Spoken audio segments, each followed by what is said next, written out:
আসসালামু আলাইকুম রহমতুল্লাহ। প্রিয় দর্শক, আশা করি সবাই ভালো আছেন। আগের ভিডিওতে আমি আপনাদের বলেছিলাম ইনশাল্লাহ গাভী কিনে আনলে সেই অভিজ্ঞতা আপনাদের সাথে শেয়ার করব। কথা রাখলাম, আমি আজ সত্যি একটি গাভী কিনে আনলাম।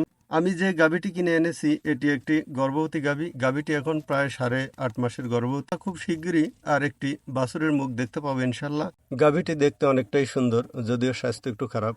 ইনশাল্লাহ আমার বাড়িতে সঠিকভাবে পরিচর্যা করলে স্বাস্থ্য ফিরে আসবে। গাভীটি আমার বাড়িতে নিয়ে আসার পর একটু অস্থির হয়ে পড়ে। নতুন জায়গা, নতুন পরিবেশ, স্বাভাবিকভাবেই ভয় পেয়ে যায়। অনেকটা ছুটোছুটি শুরু করে দেয়।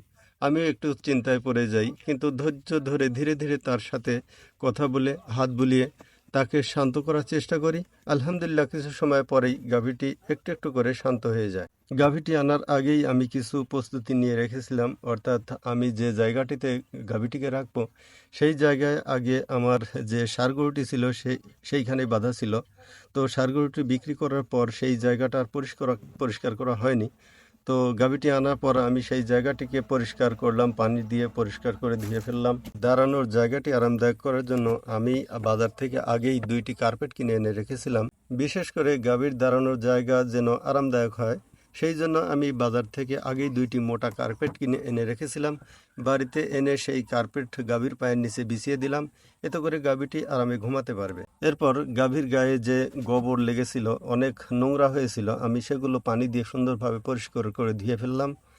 এখন গাভীটিকে অনেকটাই ফ্রেশ মনে হচ্ছে, খুব সুন্দর লাগছে গাভীটিকে দেখতে। এই গাভীটি আমার প্রথম গাভী। আমি আশাবাদী একদিন এটিই আমার খামারের মূল অংশ হয়ে উঠবে।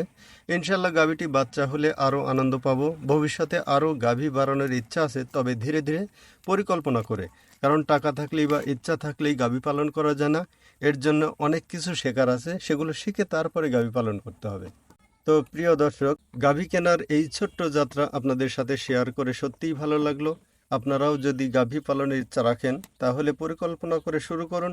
নিজের চেষ্টা আর সততা থাকলে সফলতা একদিন আসবেই ইনশাআল্লাহ। ভিডিওটি ভালো লাগলে লাইক দিন এবং কমেন্টে জানিয়ে দিন আপনার মতামত, এবং চ্যানেলটি সাবস্ক্রাইব করতে ভুলবেন না, কারণ সামনে আরও গাভী পালন, যত্ন এবং খামার সম্পর্কিত ভিডিও আসছে।